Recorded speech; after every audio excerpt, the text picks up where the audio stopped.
Welcome to Asset Disposal Process Descriptions, and thank you for your interest.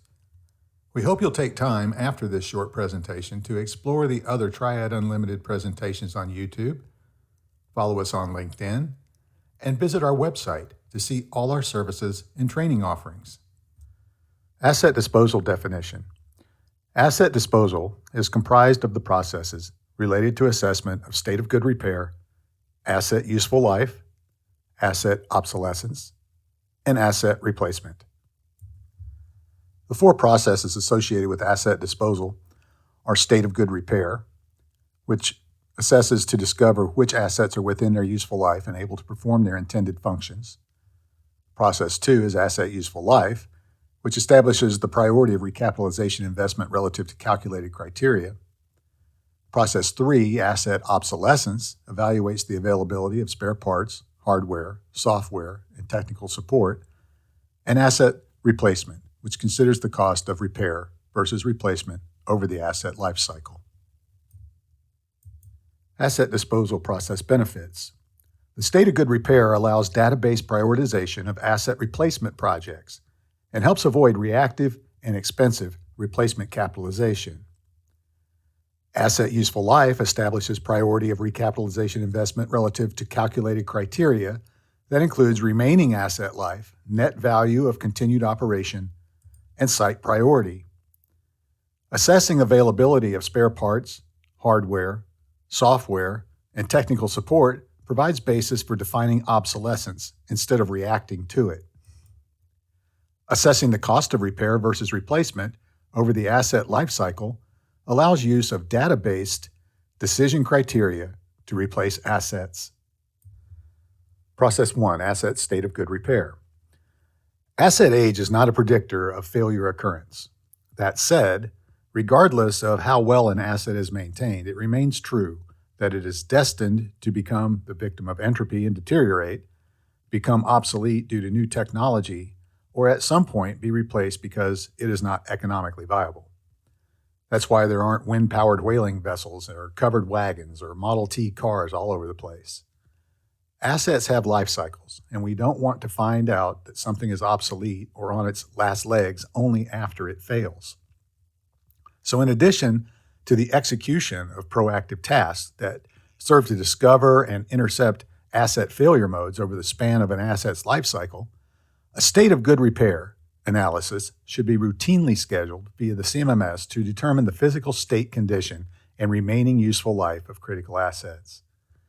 The output of this analysis should be the prioritization of long-term capital projects.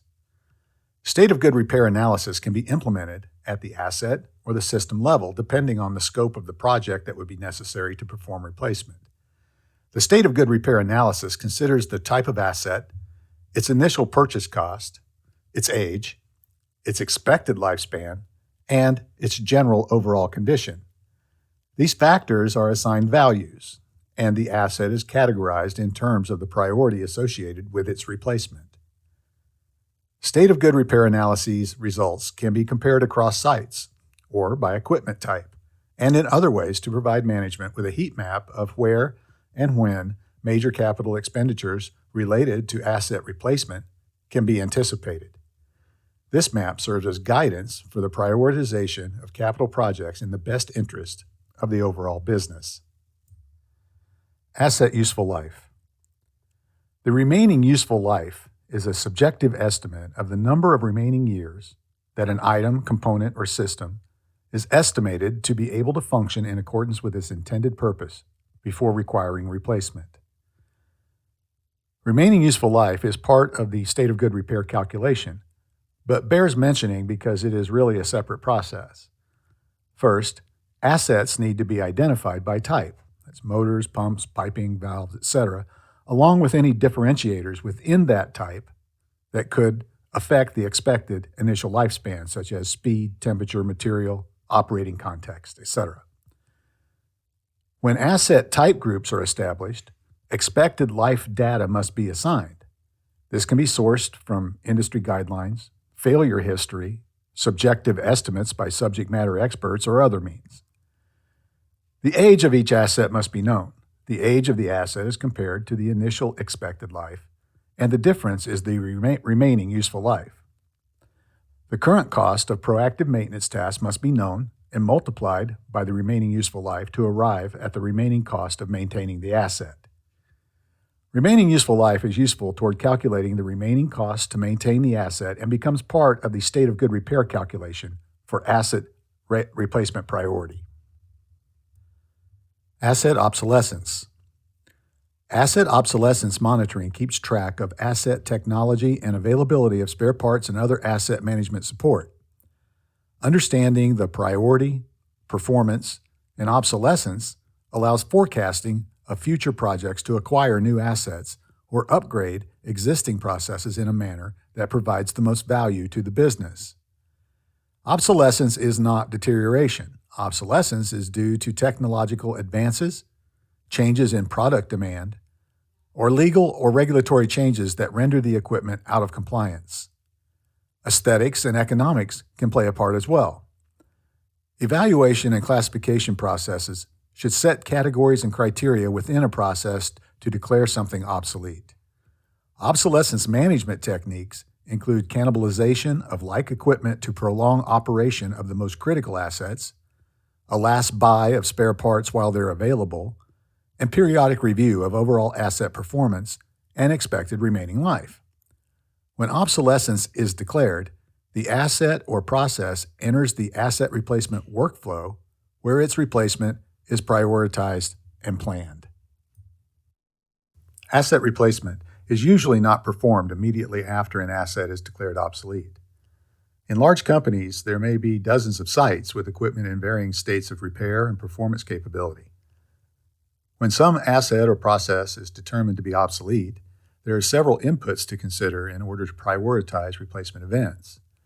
There are costs and resource requirements involved with asset replacement.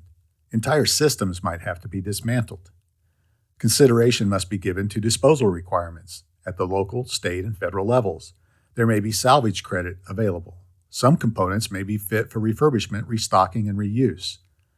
The data associated with the asset may have storage requirements related to regulatory commitments. All of these things have to be considered. So development of an asset replacement prioritization process helps in development of stable recapitalization investment plans based on a single set of calculated criteria used across the business. Criteria for replacement prioritization typically includes remaining useful life, net value of continued operation, and site priority. The replacement priority list should be reviewed periodically to assess continued validity in the face of market changes and other variables. So let's summarize asset disposal. State of good repair analysis provides means for prioritization of long-term capital projects. The remaining useful life of assets is documented to calculate expected capital expenses required to maintain the asset.